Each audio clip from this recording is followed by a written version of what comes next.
سلام زمان. سلام علیکم، احوال شما؟ قربون شما. سلام. آقا جان بهترن؟ الحمدلله. سلام میرسونم خدمتتون. شکر خدا.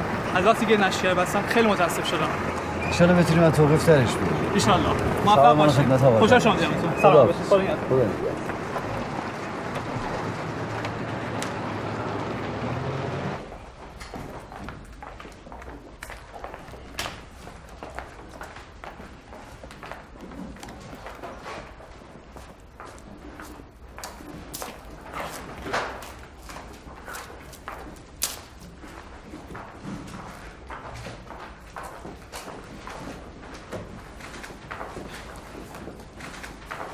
سلام.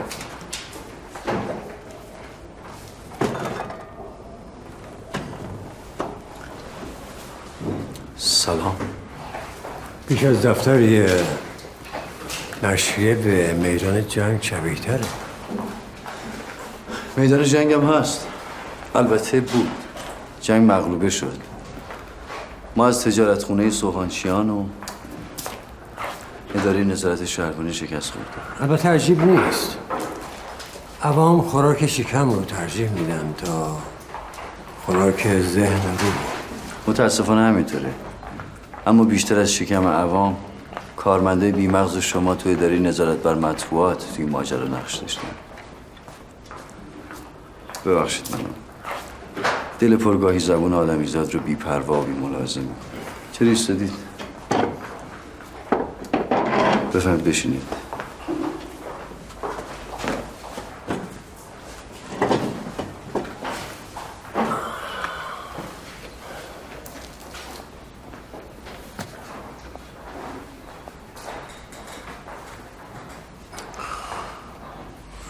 شما اصلا نمیپرسید من اینجا چی کار میکنم؟ احتمالا همون سینجینای پیاسر سابق. نه، این بار من به قصد دیگه اومدم اینجا. من میخواستم از شما و از قلمتون کمک بگیرم آقای دماوندی، به جهت افشای فساد در شهربانی. اما گویا بیهوده مزاحم شدم، چون دیگه نشریه‌ای به نام زمان اصلا وجود نداره. راستش این تصویری که دارم الان از شما ببینم برام تازگی داره. میتونم بپرسم از کجا اومده؟ یه بار به من گفتی چرا این قانونی که سنگشو به سینه میزنم هر زمانی که شهربانی اراده کنه هست، هر زمانی اراده کنه نیست. البته حق با شما بود. شاید هم همین موضوع منو ترغیب کرد به این که باشم بیام پیش شما. میتونم بپرسم منظورتون از فساد توی شهربانی چی؟ پرونده‌هایی که عمدن گم میشن یا فراموش، یا رشوه بگیرایی که میمیرن، مامورایی که مثل من به عمد از پرونده ها دور نگه داشته میشن. راستش اگه نشریه ما توقیفم نشده بود جای مناسبی برای انتشار این قسم از افشاگری ها نبود. پس جواب شما منفیه ها؟ نه من همچین چیزی نگفتم. راستش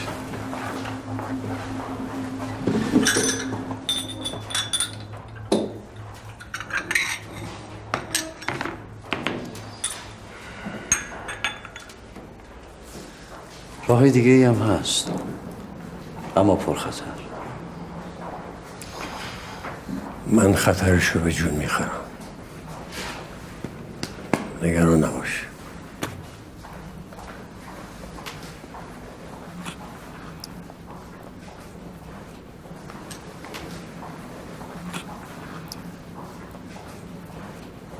چای یا قهوه؟ چای.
ولش کن دیگه خرابترش میکنه روشن.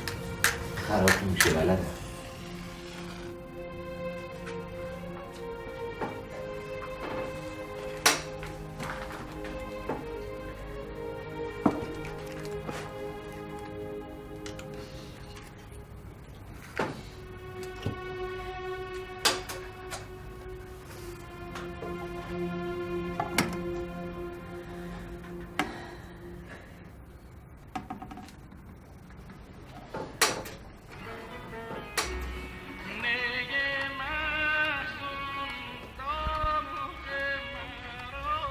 شهرزاد. بله خانم جان. چی کار داری میکنی؟ ساکتش کن اینو. برای آقا جونم گذاشتم. عاشق این ترانه بود. لا اله الا الله. مردم چی میگن؟ همسایه ها چی میگن؟ نعوذ بالله میگن کفن باباشون خوش نشده، صدای دامبول دیمبولیشون 7 خونه اون برتر داره میره. ای وای آقا جون.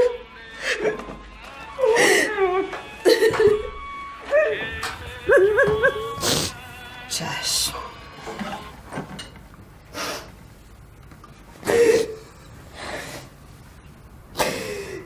میخوام بدونم روح آقا جون مهمتره یا گوش فضول در همسایه؟ الان وقت بگو نگو کردن نیست شهرزاد. من که گفتم چشم. شهرزاد من تو رو میفهمم. اگه ما یه درد داریم میدونم تو چند تا درد داری. گریه نکنی خانم جون. به جاش بپرسین من چرا باید چند تا درد داشته باشم؟ چرا نباید الان پاره تنم امیدم تو بغلم باشه؟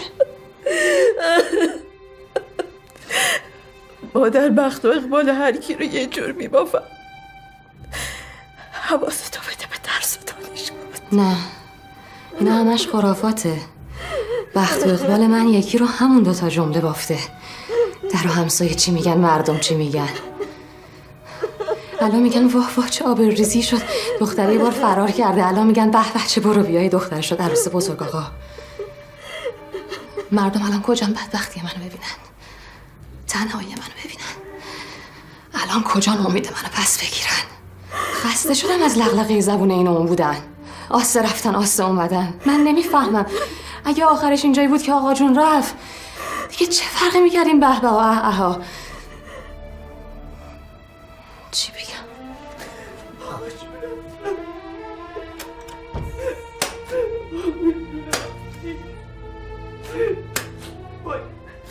وای موشک بلش کن تو رو خدا. اون درست بشو نیست دیگه.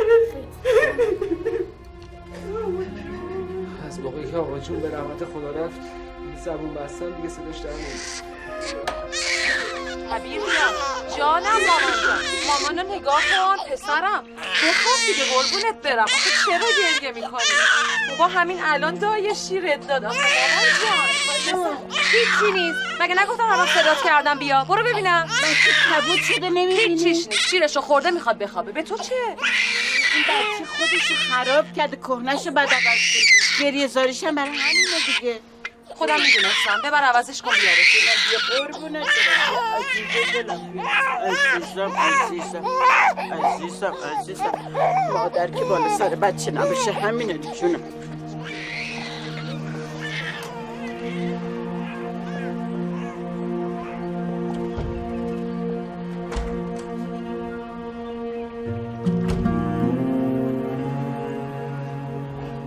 قباد کجا داری میری؟ کجا دارم برم کلوب. واسه کلوب انقدر چیتان میتان کردی؟ چیتان پیتان کدومه؟ لباسای یومیه دیگه. من کی بد لباس بودم؟ شبیه اون موقع لباس پوشیدی که اون زنی که زنت بود. این پیرن و کروات هم اون زنی که واسط خریده نه؟ انقدر زیاد دارم که نمیدونم کدومشو کی خریده. ولش کن چه فرقی میکنه. 100 دفعه گفتم دلم نمیخواد آشغالایی که اون وسط خریده رو بپوشی. از سلیقه دهاتیش خوشم نمیاد. باشه چشم. کبی چرا گریه می‌کنه طفلی؟ دیدم خودشو کثیف کرده. گفتم بتول ببره عوضش کنه.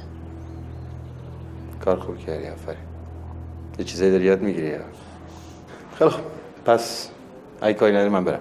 منم باهات میام کلوب. بیای کلوب چه خبره؟ من الان با یه بابایی اونجا قرار کاری دارم که با اوان انصارش میخواد باشه بیاد اونجا. تو رو برام وسط چی بشه؟ عوضش سر غروبی برمیگردم ستایی با کبیر بریم لاله‌زا.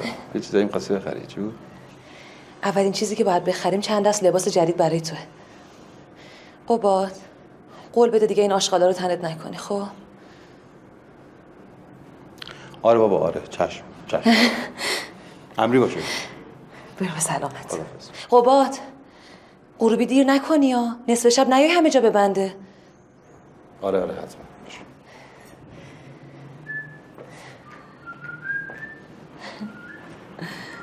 ببخشید خانم، مهمونی جایی میرفتن آقا قباد سر صبحی؟ چطور؟ خیلی سر حال و خوشحال بودن. گفتم حتما قرار مهمی دارن. تو به این کارا کاری نداشته باش. برو به کار خودت برس. چشم خانم، با اجازهتون.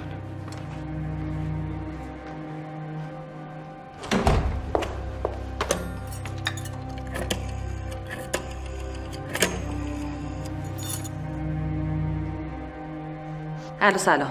کلوپ شیرین؟ آقا نصرتون جان؟ آقا فرزاد شما این؟ ببینم شما میدونین امروز اول وقت آقا قباد با کی قراره کاری داره؟ نمیدونین؟ خیلی خوب. آقا قباد که اومدن میگه جلدی با من تماس بگیرن. جلدی ها. فهمیدی؟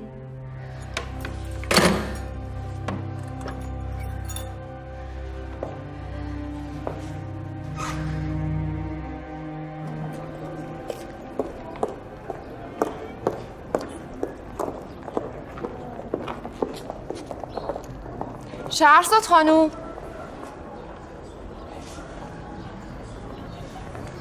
سلام. سلام مریم خانم. تسلیت میگم بهتون. از یکی از همکلاسیاتون شنیدم. خدا رحمت کنه پدرتون. خیلی ممنون. اگه زودتر با خبر میشدم حتما میومدم مراسم ختمشون. آقا بابک لطف کردن سر خاک تشریف آوردن. دیگه راضی به زحمت شما نبودیم. بابک بله حتما براتون عجیبه که بابک با خبر بوده اما من نه. راستشو بخواین من و بابک مدتیه که قهر کردیم؟ یکم بیشتر از قهره. خیلی متاسفم.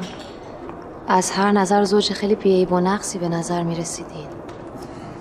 نمیدونم گفتنش به شما درسته یا نه، اما بابک خیلی شکاک و بددل شده، بی‌تاب و بیقرار. مطلقاً یه آدم دیگه است. این روزا مریم خانم کسی رو نمیشناسم که سرش به تنش بیارزه و بی‌تاب و بیقرار نباشه.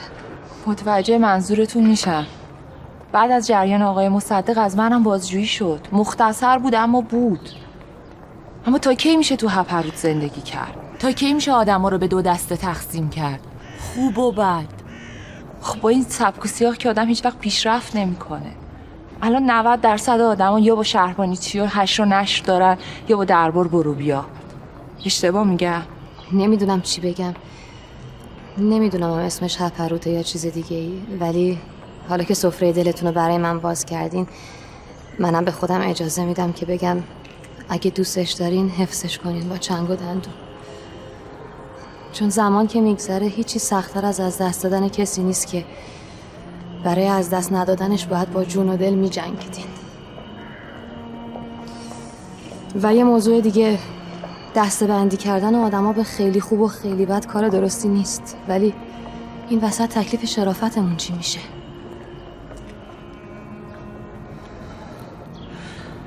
با اجازهتون من کلاس دارم باید برم. مریم خانم حرفای من بیشتر درد دلای خودم بود، ببخشید. متوجه.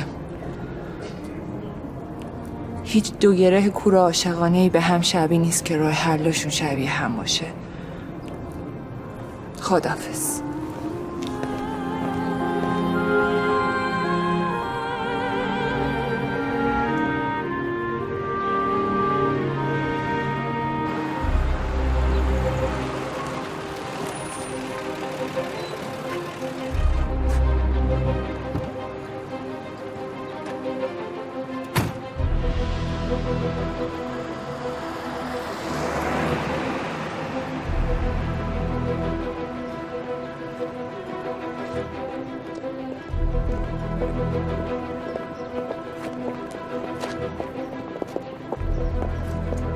شهرزاد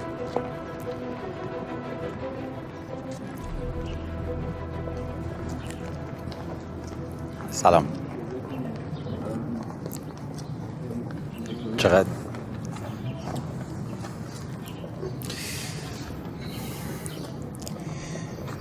میتونم برسونمت خونه. امید طوری شده؟ نه امید خوبه. خودم قاد حرف داشتم.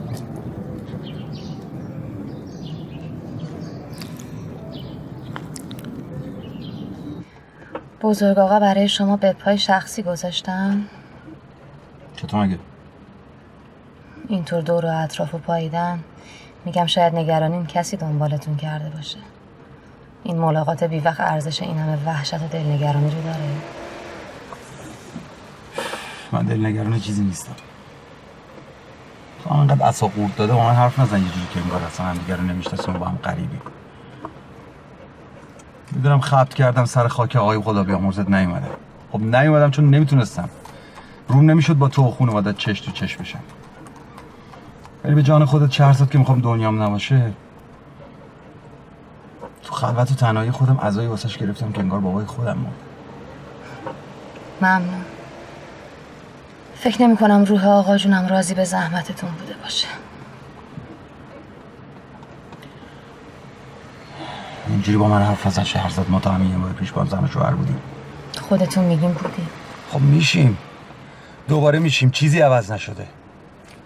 از اولم بهت گفتم این دوران میگذره، موقتیه. فکر کن جنگ شده، زلزله شده، چه میدونم یه بدبختی سرمون اومده، یه مدت بعد از هم دور باشه، من دیگه رو نبینیم. این که دلیل نمیشه من بخوام تو رو فراموش کنم یا اینکه تو مال من نباشی. میشنوی بهت چی میگم شهرزاد؟ نه شرع، نه عرف، نه از اون مهمتر عاطفه من به شما اجازه بده پاتونو از یه گلیم اونورتر بذارین. وگرنه همینجا پیاده میشم. و یه نکته دیگه، من به هیچ کس غیر از خودم تعلق ندارم. به عبارت بهتر مال کسی نیستم.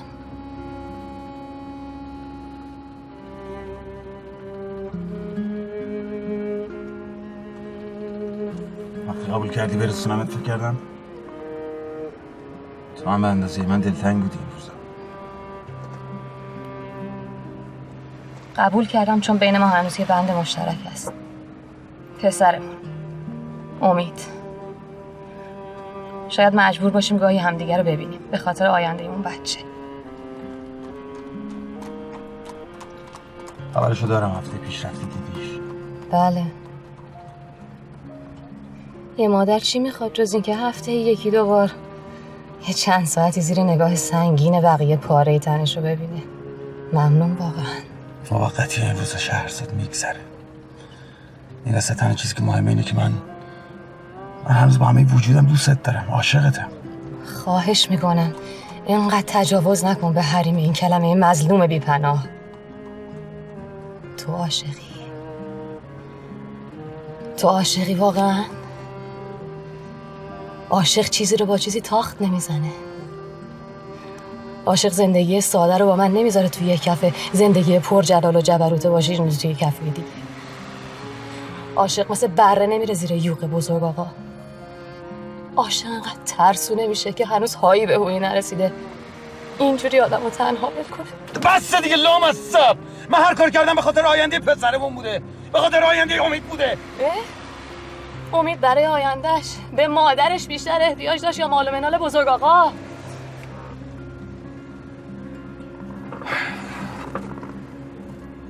سپردم بعد طول چشم از این بچه بر نداره. مطمئن باش چارچشمی مراقبشیم. طوری نمیشه. تو اصلا میفهمی من چی میگم؟ از این به بعد هر چی دلت میخواد بگو. به حرفات گوش میکنم ولی به خودت نگو عاشق که توهینه به شعورم. الانم اینجا وایسا. نمیخوام مادرم ببینت داغ دلش تازه شده.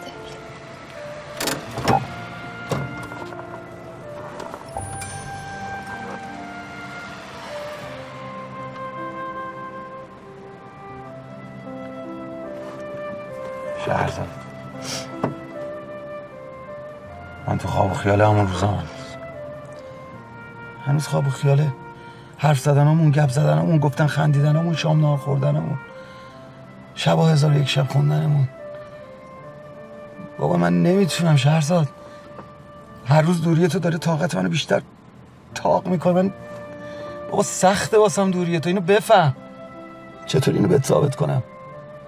دیر شده. برای ثابت کردنش خیلی خیلی دیر شده. تو خیلی فرصت داشتی از زیر سایه بزرگ آقا بیای بیرون، نیومدی. حتی ملکه جوان وقت 1001 شبم نبودی، وگرنه من کم قصه و داستان به گوش تو نخوندم. عاشق بزدل عشق و هم ضایع میکنه آقای قباد دیوان سالار.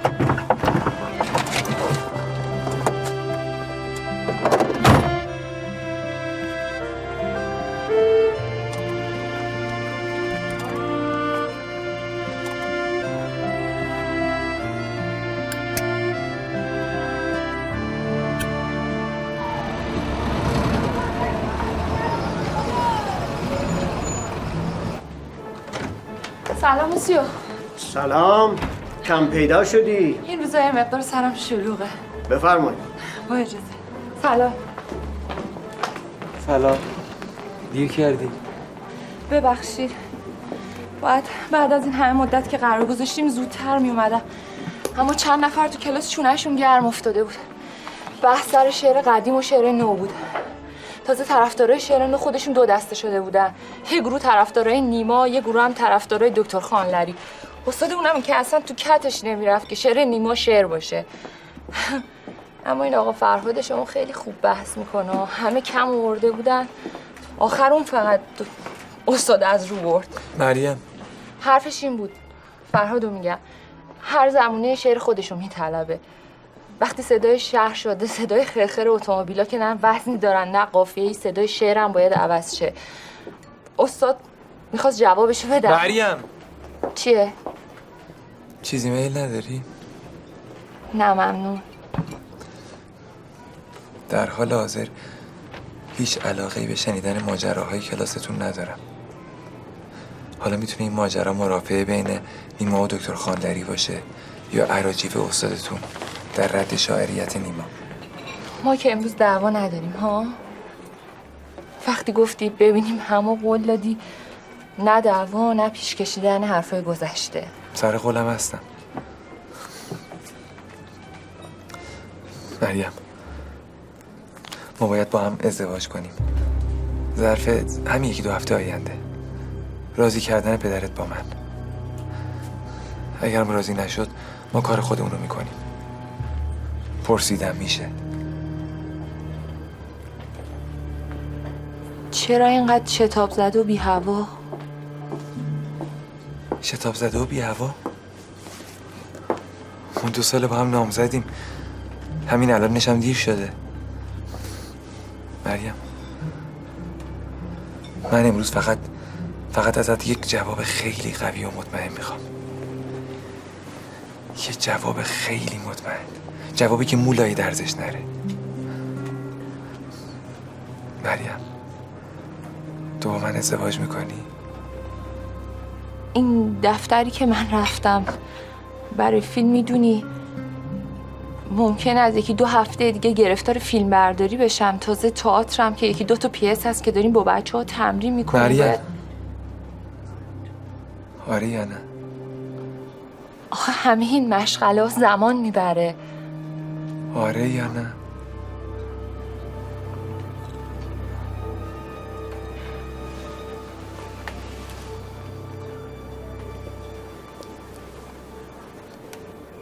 نه.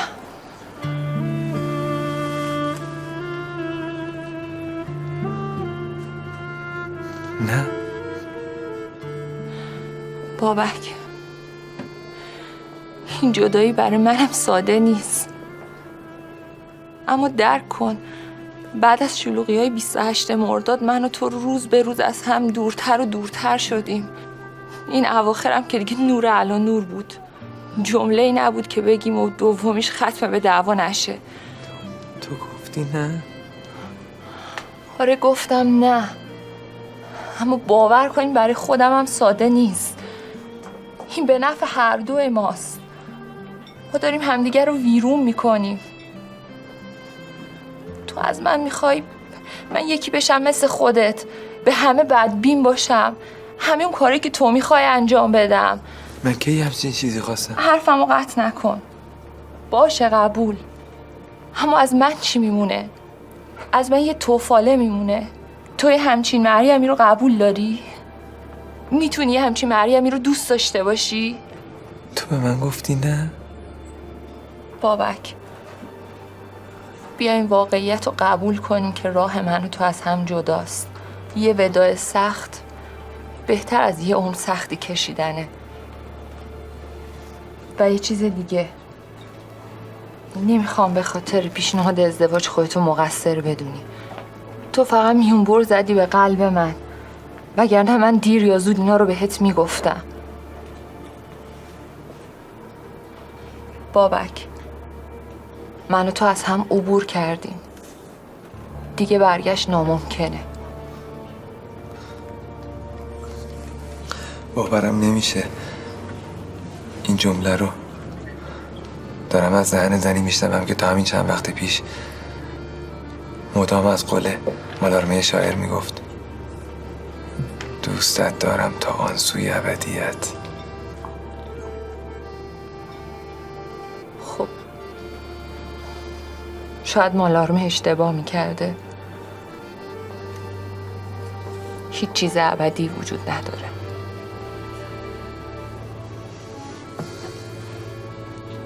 پاشو برو مریم.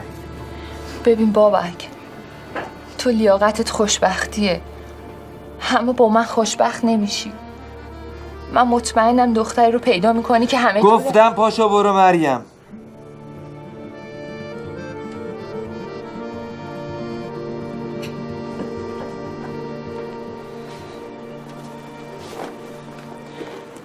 من سعی کردم دوستانه ودا کنیم، اما انگار نمیشه. خداحافظ.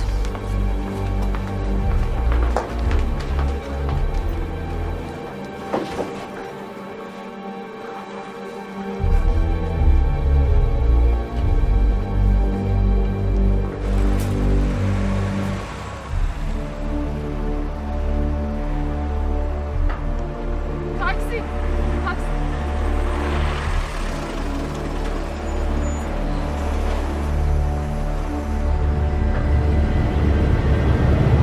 تاکسی.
سلام آقا.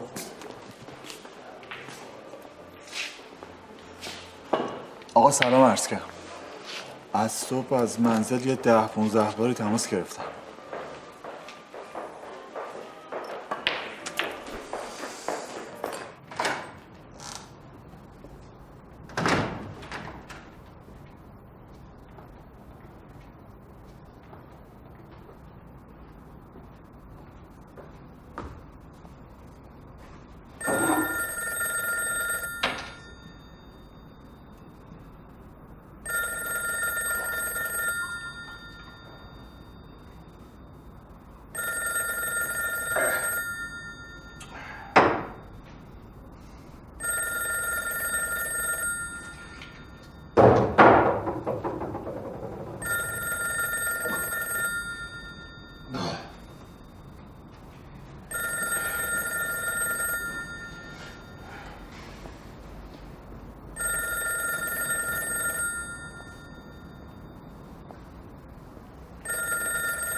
تو راه بودم، شلوغ بود دیگه. چه میدونم بابا، موتورم دود میداد، چرخم سوراخ شد، پام شکست، کفشم پاره شد، گاوم هم زایید. چی میگی حالا؟ شیرین پا رو دم من نذارا. نه بابا، پا رو دمت نذارم. چطور صبح که میرفتی حرفی از دم و دنبالیچه نبود؟ خیلی هم خوشخوشانت بود. راستشو بگو قباد، اون زنی که احضارت کرده بود نه؟ الو قباد؟ الو الو.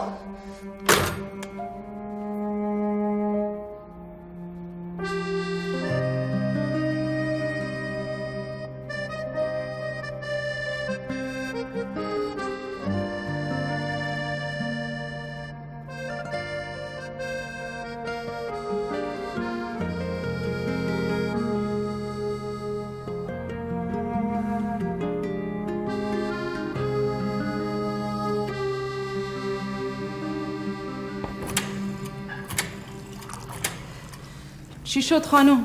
اشغاله داره با اون زنی که حرف میزنه. بفرمایید. نمیخورم. خب چرا خودتون رو ناراحت میکنین؟ مثلا چی میخوان بگن؟ فوقش جسارتا دور از چش شما قراری چیزی بذارن. غلط میکنن بی‌شرفا. این صبحم با اون افریته بود. میتونم جفتشون رو جر و واجر کنم. شما دختر بزرگ آقایین، برای دلخونکی هر کاری بخواین میتونین بکنین. میتونین خودشون رو جرواجر کنین، لباسشون رو جرواجر کنین، داغ بچه‌شون رو دلشون بذارین. چی میگی تو؟ داغ بچه؟ اصلا دلم نمیاد. من بچه رو دوست دارم. بچه خودمه. بچه منه. بچه. الهی قربون دل مهربونتون برم خانم. بفرمایید آب بخورین. هر چی دلتون میگه همون کارو کنین. شما صاحب اختیارین.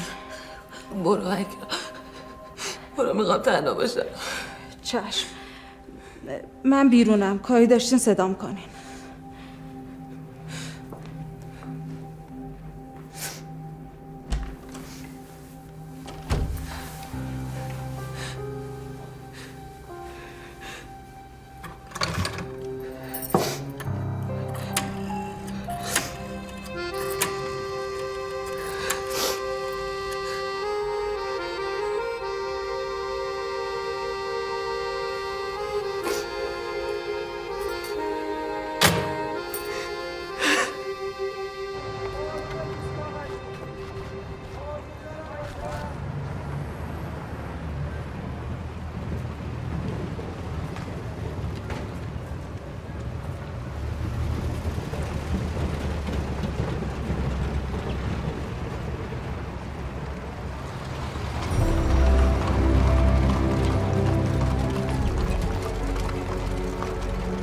جناب سرهنگ، من از این کارگردان 2 تا فیلم دیده بودم. الان باورم نمیشه که واسه این فیلمش من انتخاب کرده. یه جورایی الان دارم رو ابرا راه میرم. حالا باور کردی دروغی در بین نیست؟ این چه حرفی؟ اختیار داری؟ نه فقط خواستم بدونی تیموری حرفی نمیزنه که تشنم بده. تمام روزایی که قرار فیلمتو بگیرن منم میام، حتی شباش. چه لذتی بالاتر از این که تو جلوی دوربین بازی کنی و منم یه گوشه‌ای بشینم و یه دل سیر تماشات کنم. ممنونم، خیلی لطف داری. فقط نمیخوام، چطور بگم، اهل منزلتون یه جورایی یه فکرایی بکنن. کی؟ زنم؟ تفلکی که جز باقالیاست. همین که بریز و به پاشش متصلا به راه باشه و 1-2 تا سفر تفریحی سیاحتی تو سال بره بسشه. 18 سالمون بود که بستنمون بیخ ریش هم دیگه تا همین حالا. اصلا ما چرا تو معبر ایستادیم داریم صحبت میکنیم؟ بفرمایید. نه خواهش میکنم، من تا همینجاشم زحمت دادم. اصلا این حرفو نزنین. به میمنت انتخاب شما تو این فیلم ناهار مهمون من این را در رو هم نداره. بفرمایید، خواهش میکنم. رستوران رویال همین نزدیکیاست. صاحبش هم یکی از بهترین دوستان منه. خیالتون راحت باشه، غذاش هم که حرف نداره. ممنونم. در حریر گیسوانت دل زمانی خانه می کرد، شکوه ها از بیقراری با من دیوانه می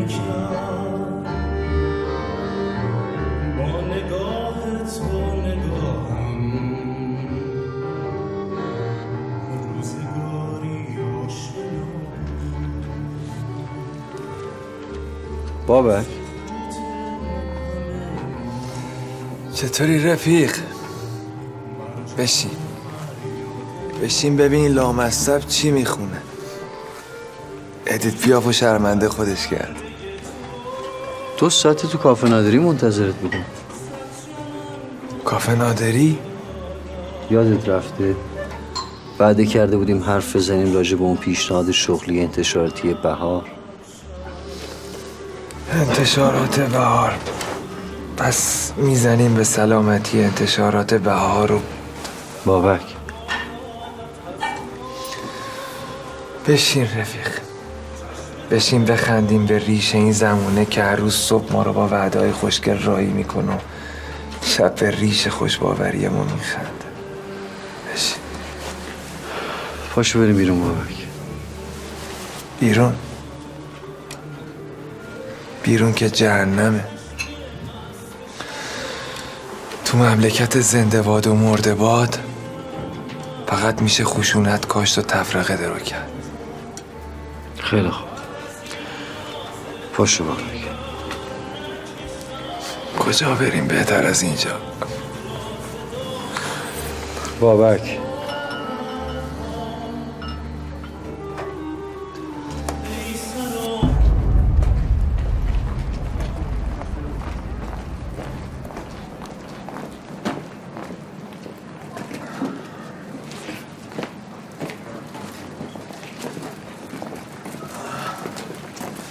چه حال روزی باید خود درست که بدی آقای اکسور؟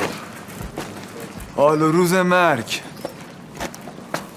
حال و روز مرگ واسه روز مرگه. همین که به دنیا میاییم و بعد مدتی میمیریم بنز کافی تراژیک هست. تو دیگه تراژیک ترش نکن. اما من خیلی وقت مردم. خیلی وقت زیر پام خالی شده. برات دیگه هیچی نیست بتونم بهش چنگ بزنم. آروم. میخوای بشین بذاری. آروم باش. آروم.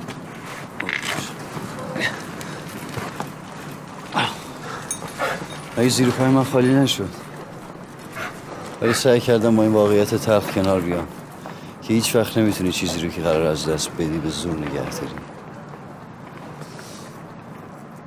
منم میخوام با این واقعیت کنار بیام اما نمیتونم فرهاد.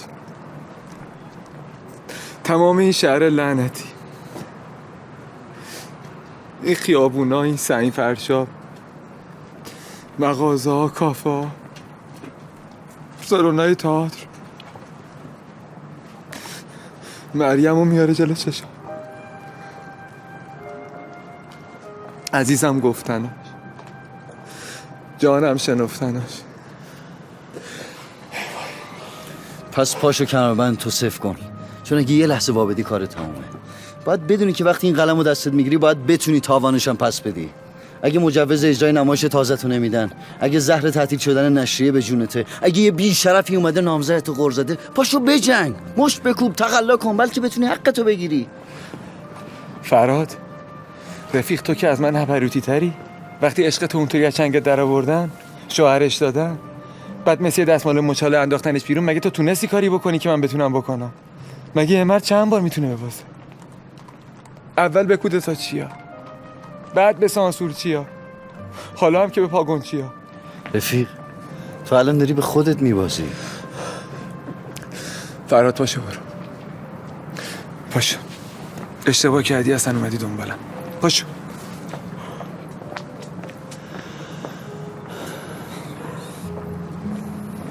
قسم به روزی که دلت را میشکنن و جز خدایت مرهمی نخواهی داشت.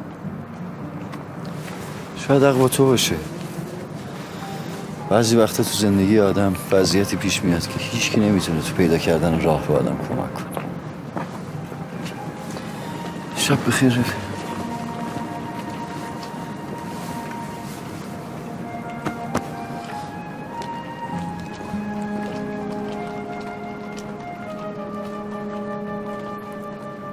فرهاد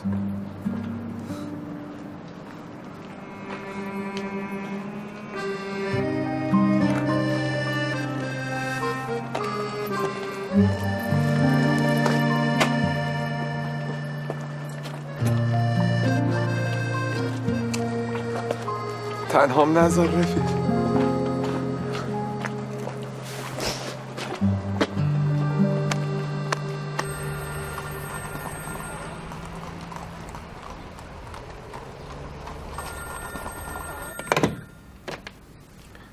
بله. خب رد و اثری ازش باقی نذارین. بسیار خوب.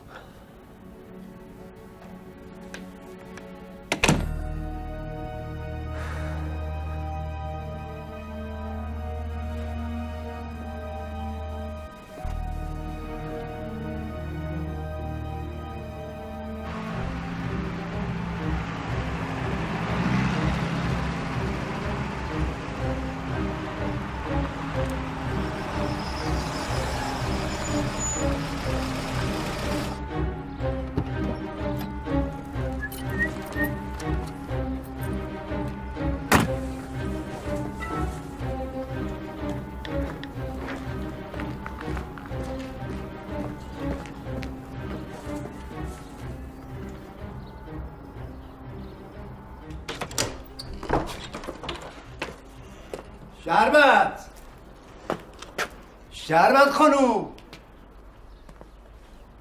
خانوما یکی کسی خونه نیست؟ درد شربت لال شو از جا جم نخور. ای بابا قلاف کن شربتی منم غذا آوردم واسه. بعد قضیه رستوران کدوم گوری بودی غیبت زده بود؟ کجا میتونم رفته باشم؟ دنبال یه مأموریت دیگه. میگم خدا بیامرزه مرحوم تغییر رفتو. اگه زنده بود به خودش میبالید همچین نشمه‌ای کنارشه. زیادی نخور. خیلی خوب چشم.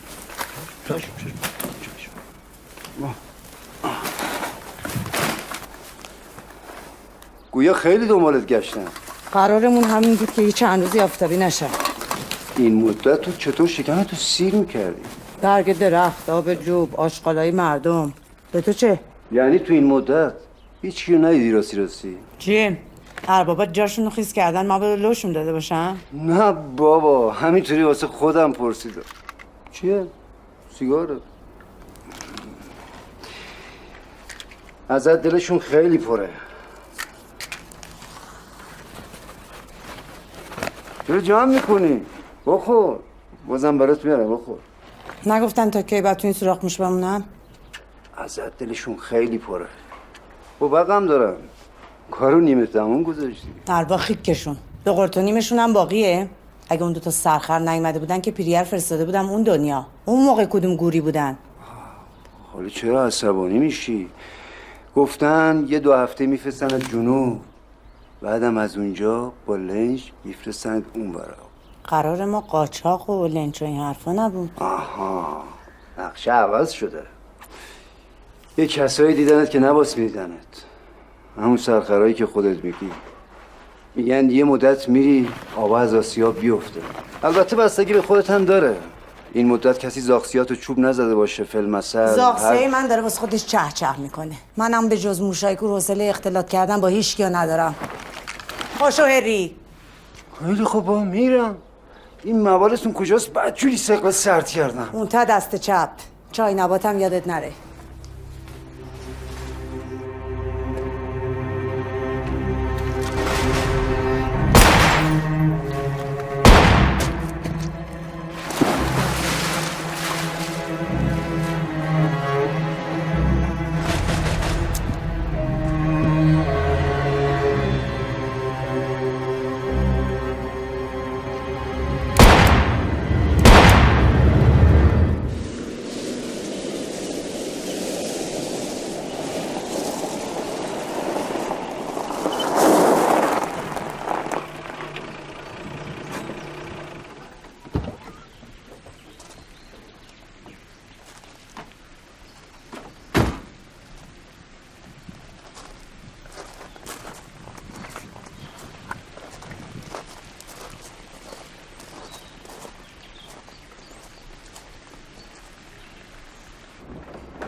سلام.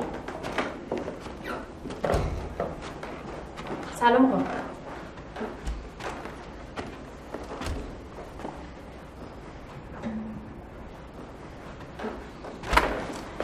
آقا قباد سلام، ببخشید میگم از بیرون اومدین خسته این، میخوایم براتون یه چای عسل زنجبیل درست کنم، تو این فصلم خوبه نمیذاره به چای. آره خوبه درست کن. چه خبر؟ بچه کجاست؟ خوابیده. کی پیششه؟ بتول خانم بالا سرش. خانم کجاست؟ خانومم یکم حال ندار بودن، گفتن یه چرتی بزنن.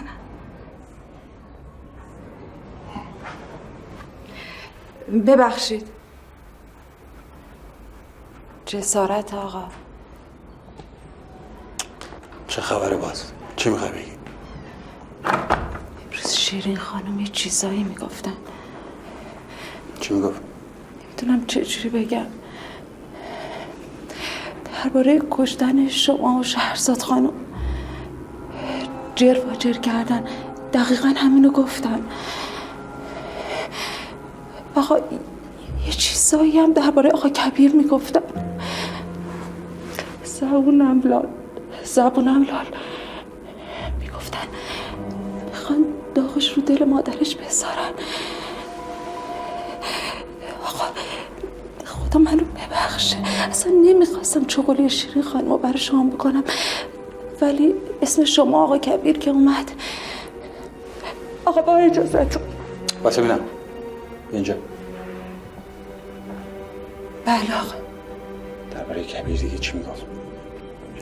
آقا اصلا امروز حالشون یه طوری بود، رفتاراشون دست خودشون نبود. آقا من یه عمه‌ای داشتم دور از جون شیرین خانم، رفتاراش مثل خانم بود. عاقبت هم بردنش دارالمجانین. آقا نمیخواستم انقدر ناراحتتون کنم. نترس، خوب کاری کردی گفتی. با اجازه. اینجا اینقدر همچین حرفایی زد همشو صاف میاری میذاری کف دست من، نعل به نعل. فهمیدی؟ بله آقا. بیا اینم برو بازار بر خودت یه چیزی بخر. آقا بگیر. آقا من همین که زیر سایه شما خدمت کنم برام یه دنیا میارزه. با اجازتون.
شیرین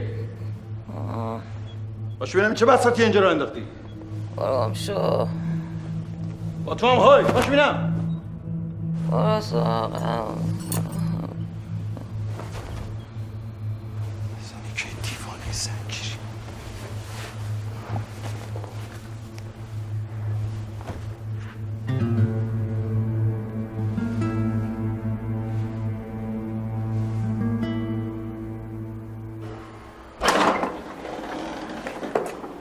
کلثوم خانم.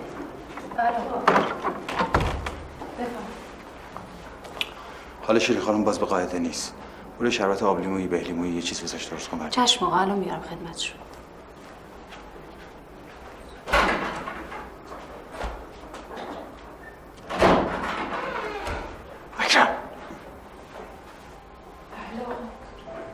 بشین اونجا.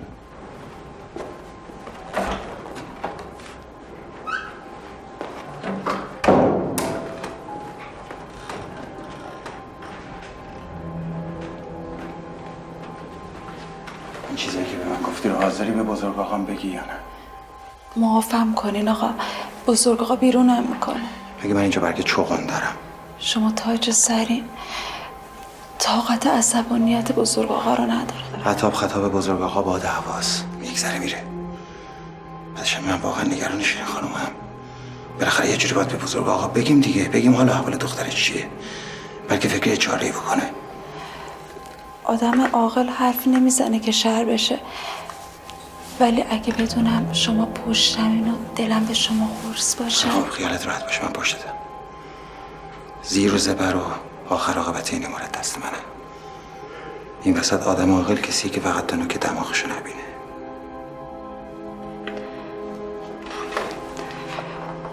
هرچی شما هم کنین آقا. بیرونم هم کنن کردن. همین که شما راضی باشین برام دنیا میارزه. خوبه، خیلی خوبه. از حرفایی که زدیم کسی بوی نمیبره. چشم. همینجا منتظر باش تا صدات کنم. چشم.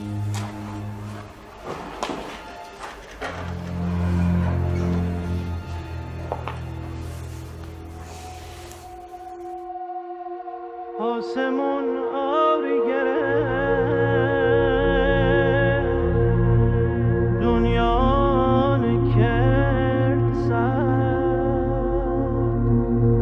آسمون آبی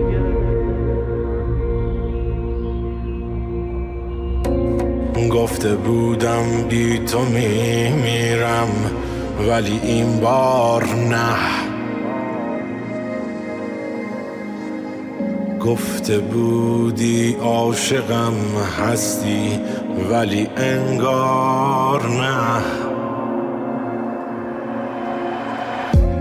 هرچه گویی دوستت دارم جز تکرار نیست. خوب نمیگیرم به این تکرار توتی وار نه. تا که پابندت شوم از خویش میرانی مرا. دوست دارم همدمت باشم ولی سربار نه.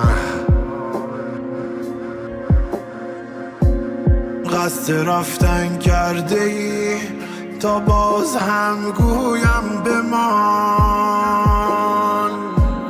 بار دیگر میکنم خواهش ولی اصرار نه. گه مرا بز میزنی گه باز پیشم میکشی. آنچه دستت دادم نامش دل از افسار نه.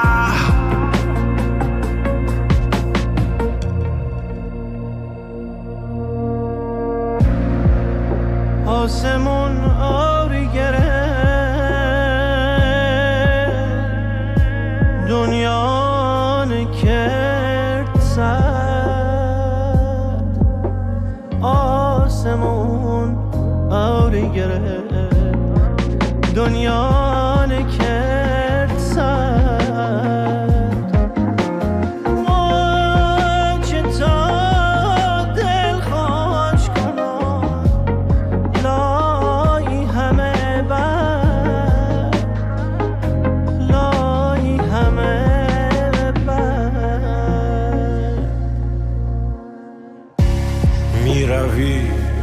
خودت هم خوب میدانی عزیز. میکنی گاهی فراموشم ولی انکار نه. سخت میگیری به من با این همه از دست تو. میشوم دلگیر شاید نازنین بیزار نه.